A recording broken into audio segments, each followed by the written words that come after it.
Hey, welcome back to the Ping Pong Flick Show. My name is Chris Wong. Several updates for the DCEU regarding the new films. The first one is from The Suicide Squad. Apparently, Joel Kinnaman is indeed confirming that he's reprising his role as Rick Flag for the Suicide Squad. This is coming from joelblow.com.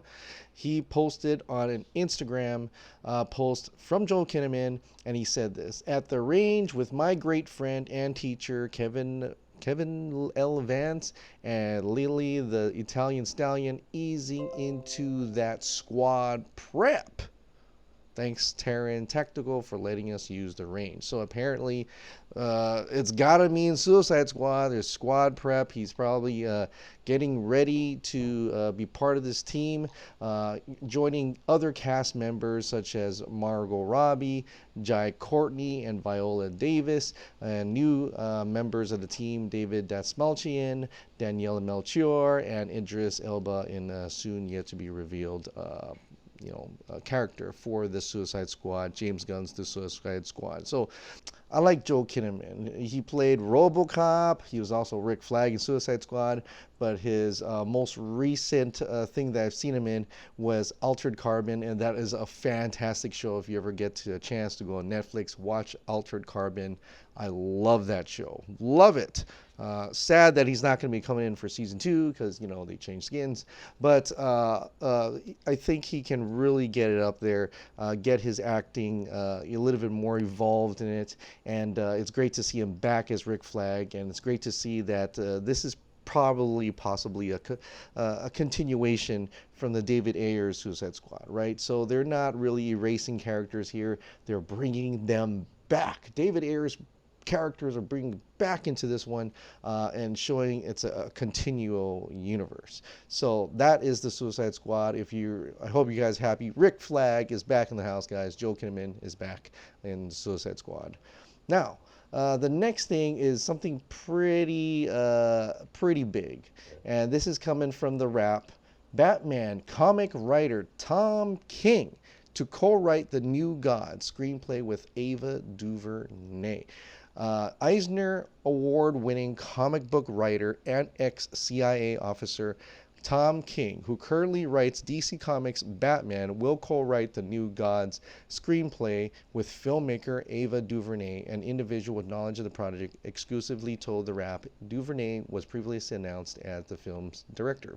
Created by legendary artist Jack Kirby in 1971, The New Gods focuses on two alien planets, the idyllic New Genesis and the hellish Apocalypse, ruled by equally powerful but morally opposite leaders. New Genesis is ruled by the benevolent High Father, and Apocalypse by the despot Darkseid. The comics have depicted Darkseid's efforts to destabilize the fragile peace between the worlds as part of his scheme to eliminate free will from the universe. Darkseid is one of the most dangerous villains in the DC universe and a constant threat to the Justice League.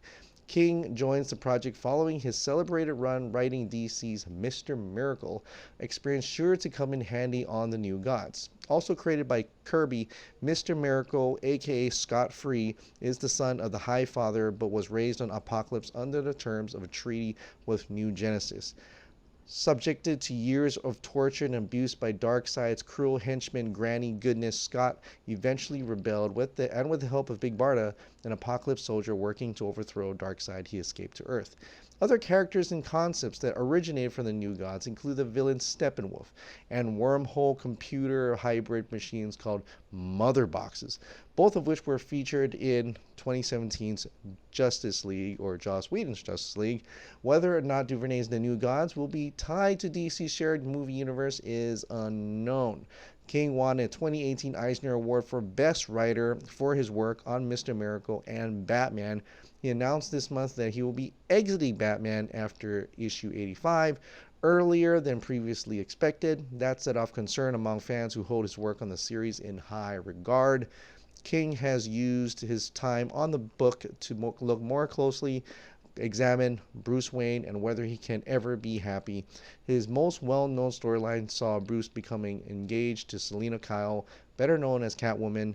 More recently, King's run has seen Batman trapped in a dream, confronting his greatest fears and heartbreaks. And I remember hearing about that news, how a lot of people are like, the DC's doing what they did with Zack Snyder.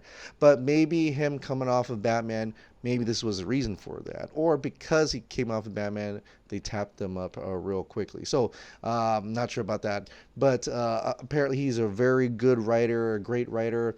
And it's something that's very interesting to see now, to tapping in actual comic book writers to do the scripts, to do the screenwriting for these movies. And I did kind of do that with Jeff Johns, but now we're seeing Tom King. And a lot of people says, does this actually mean that there's a possibility that because Tom King is working with Ava DuVernay, will we actually see Grant Morrison and Ezra Miller's Flash? Is Grant Morrison being brought into the Flash? Is that something that DCEU is actually looking into, bringing a comic book writer and to putting it in with a director or with a creator, and making these movies rather than just relying on screenwriters and writers?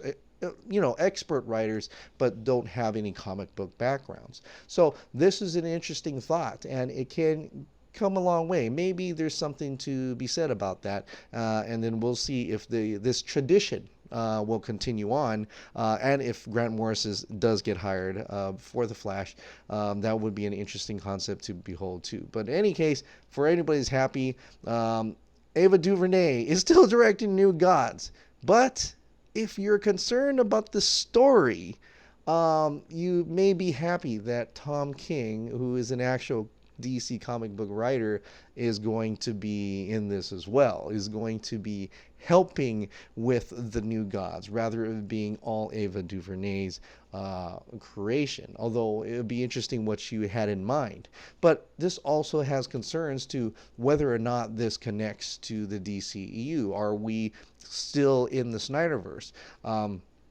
Kind of like, how are we still in the David Ayer universe with Margot Robbie reprising her role, Joe Kinnaman reprising his role, all these people who are reprising their roles, Wonder Woman reprising her roles, Gal Gadot is being Wonder Woman.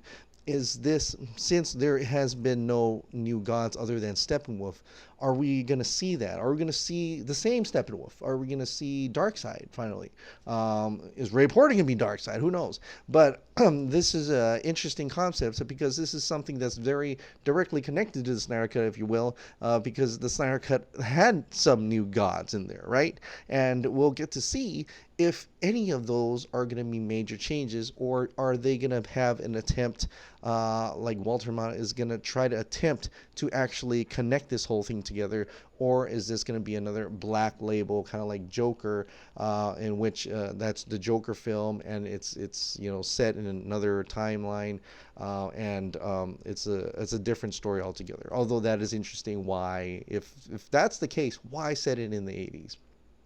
But in any case, this is going to be very interesting to see what New Gods be going to be like. And it seemed like it was really quiet and silent for a long time, but it's actually happening, guys. I think it's actually happening. And even Ava DuVernay actually tweeted out that she is very happy to be working with Tom King. She put out a photo of her and him together, so confirming in the same day that rap from Roberto Gonzalez's report that Tom King is indeed working with Ava DuVernay to write the New Gods film. So let's go on along with New Gods here for a second, and then let's go into a little bit more. One of the biggest questions, one of the biggest mysteries of the Snyder Cut is Steppenwolf, the design of Steppenwolf. We've seen concept art of Steppenwolf, looking very devilish, very monstrous, scary looking. Much almost like his character design that we've seen in the end of Batman v Superman, the Ultimate Edition. That's what Steppenwolf was supposed to look like, right? And then we know from the panels that the studios got freaked out, they got scared, it was too nightmarish and stuff, so they changed a lot of things.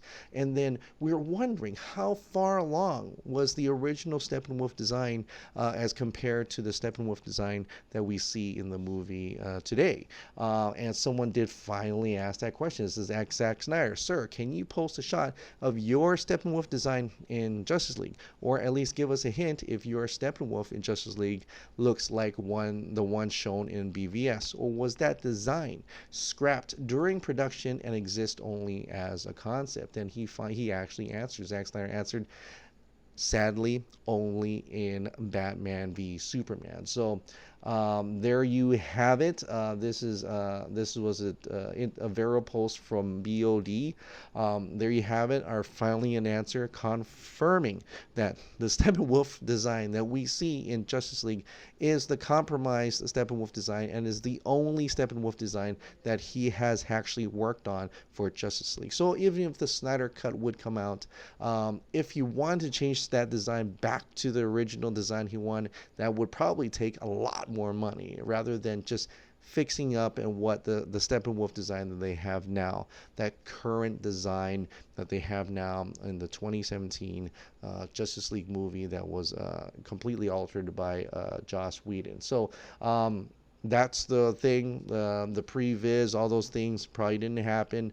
I mean, it did happen, but the finishing touches was not going to be that scary Steppenwolf, but it's going to be the Steppenwolf that you see in theaters, which some people have already talked about. They've said this. The Film Junkie said this. John Aaron Garza has said this. I think even the comic movie marks have said this. So, and Stephen Colbert also said this. So, yep. The only if we're gonna get us the Snyder Cut Justice League, it will still probably be the Steppenwolf we see there today in the Joss Whedon version of Justice League.